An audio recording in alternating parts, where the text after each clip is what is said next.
Hello, good morning. It's a Monday morning and the date is May 11. So, ato ta sa atong headline news kay dugay-dugay sa tanga nawala sa kahanginan. Sa May 11, nagapadayon ang House of Representatives. Scheduled sila nga magbutuhan karon nga udto whether to affirm the 4 articles of impeachments against our then Vice President Sara Duterte. Kung ang boto moabot og 106 votes, so the votes are called secured, no? Ibig sabihin, iduso na sa Senado ang articles of impeachment as early as tomorrow. That will be Tuesday. And potentially the formal trial will start and convene on Wednesday. Malimpasbasa, no? Munigingon nila nga forthwith. So kung karon magbutuhan sila, 106 votes ang mga resulta. So impeachments will be secured. It will be transmitted tomorrow and potentially on Wednesday mag-convene ang Senado. Sa Senate o ang ICC legal chiefs. In a surprising move, ang top lawyers representing former President Duterte sa ICC have reportedly withdrawn. Sila ni Kaufman, no? Duha ka lawyers ni Presidente Duterte ni withdraw. And meanwhile, si Senator Ronald Bato de la Rosa is expected to be subpoenaed today by the PNP-CIDG regarding his alleged links to extrajudicial killing. Dugay na ni si Senator Bato nga mura og nagtago-tago kay mao lagi to ang gidungog-dungog nga naa siya'y warrant of arrest, pero wala man, I don't know. Naanagod siguro formal nga warrant of arrest mao ni nga nagpagawas og subpoena ang PNP sa CIDG. It will be expected today, no? Karon nga adlaw, Lunes. Sa adto ta sa economy o ang markets, ang oil price matingala gani ko kay atong dito ko og dumagete 79 pesos man ang presyo sa crudo. Pag-abot diri nag 84 man siya. So all the while during that amo nga travel nag price increase di ay. So despite sa rollback nga nangyari last week, global oil prices opened significantly higher this morning. So what do we expect?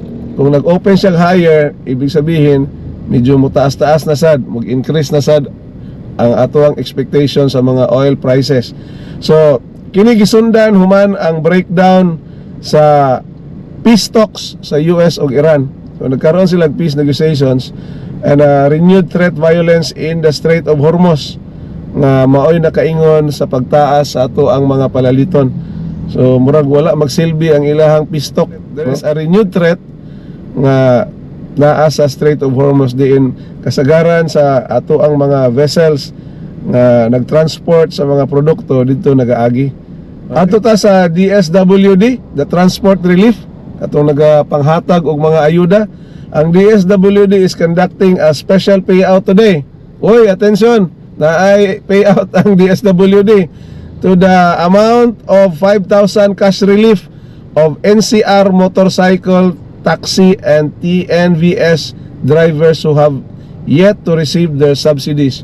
Okay, so naapay mga nabilin nga mga ayuda pero sa NCR na lang ni, no? Sa mga motorcycle, taxi and TNVS drivers. So it's a good news.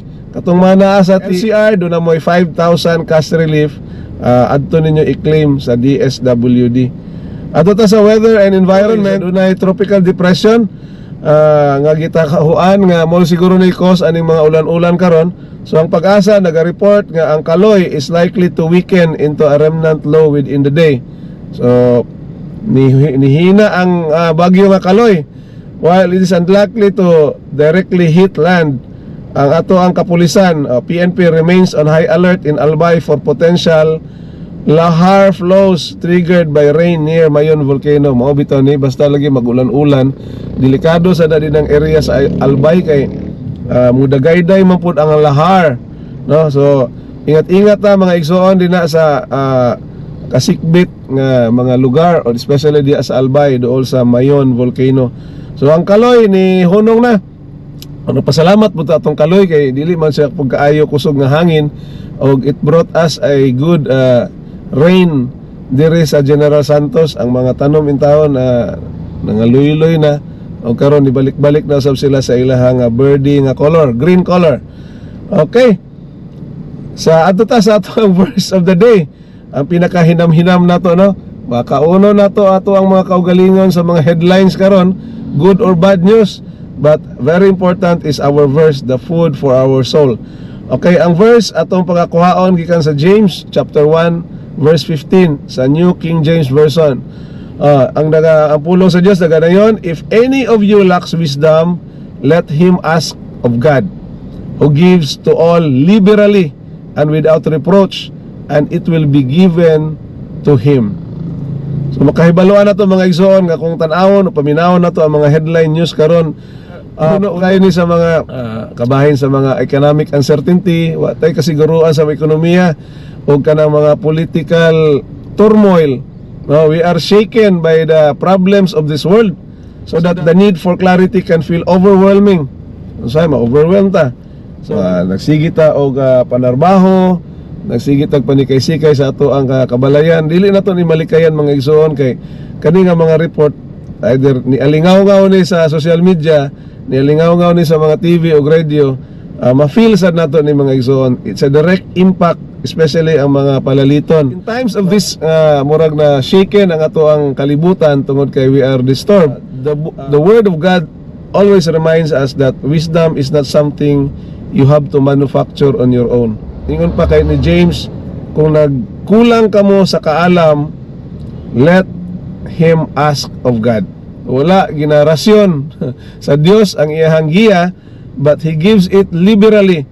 Ingon pa sa pulong sa Dios, if any one of you lacks wisdom, let him ask of God, who gives to all liberally and without reproach. So walay pugong-pugong ni, and it will be given to you kung pangayoon lang nimo mga igsoon.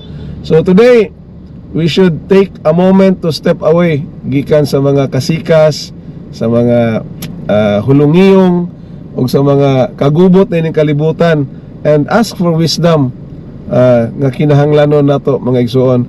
Mangayo kita og kaalam gikan sa Dios kay og kanilang kaalam nato diri sa kalibutan ato ang i-rely on, kulang kini mga igsoon. Kinahanglan kitag mga langitnon na kaalam gikan sa Dios og ang iyahang guidance. And with that, if you only ask God for that wisdom, He is ready to provide the discernment required to lead with integrity and peace.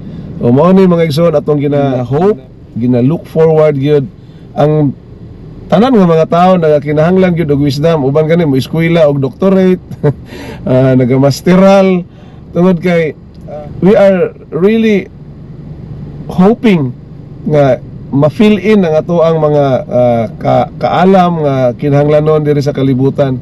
But unknown to us, ang kaalam di ay pangayoon lang gyud nato sa atong buhi nga Dios. Those who aspire to be knowledgeable about the things of this world and even our heavenly knowledge, you need to ask it from God.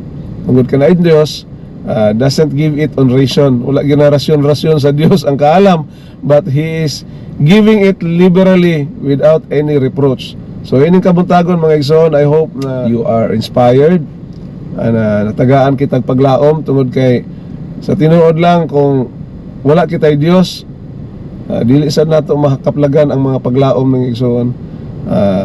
It will lead us to depression, magkasakit na tita, tapos dili maayo ang dagan sa atong kinabuhi kung wala kitay Dios.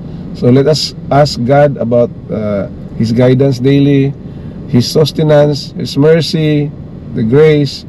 Kay diha lang gyud sa Dios makakaplag atong kagalingon og kapahulayan. So I will not take long of us this morning. Mao lang nga kapadangat karon, keep safe og himuon nato nga mas productive ang ato ang adlaw karon, especially kay Lunes. Good morning og have a blessed day to each and every one of us. Bye bye.